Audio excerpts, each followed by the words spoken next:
it had familiars. Okay, so now this approach, like, what is it about vampires where they're just incapable of getting the food themselves? Like, you think they're powerful creatures, they could do all sorts of things, apparently, pretty strong. Why do they need human help to get the victims? I've been thinking about this, and I think that, you know, vampires, to make them interesting, if you're going to make them interesting in literature or film, they have to have weaknesses. They have to have vulnerability. Otherwise, they're just, you know, these creatures that just kill, and they're undefeatable. And that, well, where's the story going to go from there, right? So Fiona, in particular, is among her vampire family, much more innovative, and she decides, you know what, I don't want to leave a trail of bodies. I want to be sophisticated enough where I can kind of develop a sustainable supply and an uninterruptible supply of blood. And my type is O negative. That's what she likes.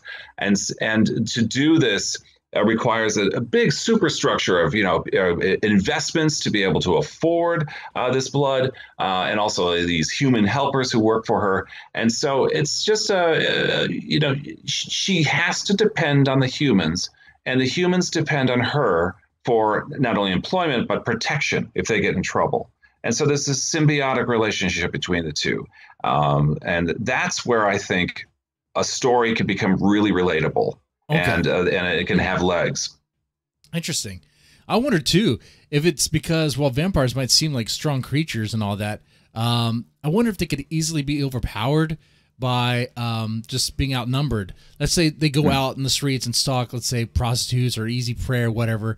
They're not going to be by themselves. Even if you go bite the neck of a streetwalker, let's say day walker, a streetwalker. One of the other ladies are going to see you. They might be freaking out. You know, maybe some homeless person might see it. They might interact. Who knows what they're going to do? You know, so people are going to like, well, what's going on? Or they may just ignore it. It might be like just another crime, another day in New York City or in Chicago. Or just ignore it. Oh my God, what happened there? Oh well, it's just another day. Yeah. But if you're a homicide police, nothing attracts your attention more than an exsanguinated body. You know, okay, how did this happen? This is not your run-of-the-mill murder, and so that's what you want to avoid if you're a vampire. You want to avoid any attention like that at all, because police, to their credit, are once they get curious about something, they are a dog with a bone. They will not let go. Yeah, once they get curious about it. I mean, the occasional body. The first one would be like, I don't know what that is. Maybe some fluke. I can't describe it. We'll just rule it as a suicide. But it drained the blood. Rule it as a suicide. I don't know. They'll just make something up for it because whatever. Yeah. Especially if the victim is not someone. I mean, unfortunately for what it is, not someone that's gonna really have family connections and be like prying into it. What happened here? You know. But you leave a bunch of bodies. Well, then you're gonna get more questions. Okay. Right. And yeah, absolutely. All right. So I'm starting to understand a little bit more why vampires need these familiars. And like E.T. Templar in the chat says, because they're lazy dicks. Yeah. You know, most of the vampires in my book, there's a family of them. They're all related by a single bloodline that goes back to a 2,000-year-old vampire.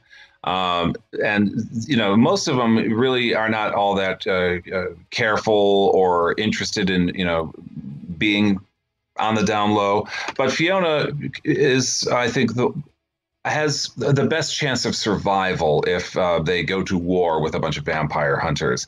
And so that's why, you know, she understands their history with previous vampire hunters who've come after them, and she's learned that not only is police a concern, but this order of Mors Strige, which we could talk about in a little bit. You know, that has made her cagey, her experience with them in the past, and now she, you know, so that explains also why she goes through rather extreme lengths to obtain blood and to keep private, if you will. Okay.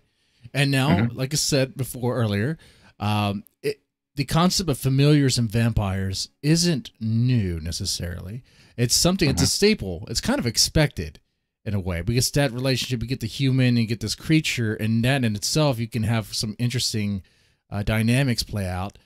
But What does your vampire, Fiona, what does she do to her familiars that's, I guess, either more extreme or different or... Yeah, I think she when she hires them, it's a delicate process, when you interview someone for a job, especially like the guardian for a vampire. You're going to know her secrets, and she's going to know yours. So she's going to find ways to try to keep you in line, keep you in her lane, as it were. And one of the ways she does it is, of course, money. She's going to give you a salary that you're not going to find in anywhere else. And she chooses people, who drop out of college or whatever, whose prospects might not be all that great. And then she also uses her body. She displays her sexuality and her attractiveness, magnetism, really a sexual magnetism. And that's just enough to keep her guardians intrigued with her. She holds out the possibility that there might be something more in the offering. And that's how she keeps people still loyal to her. So she gets an army of simps. Is what you're telling me? Basically, yeah.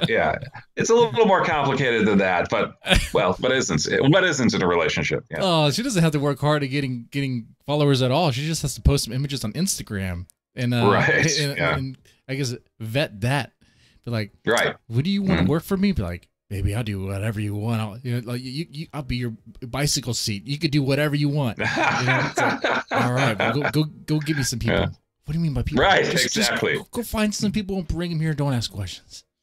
Okay. Pretty much that. That's it. Yeah.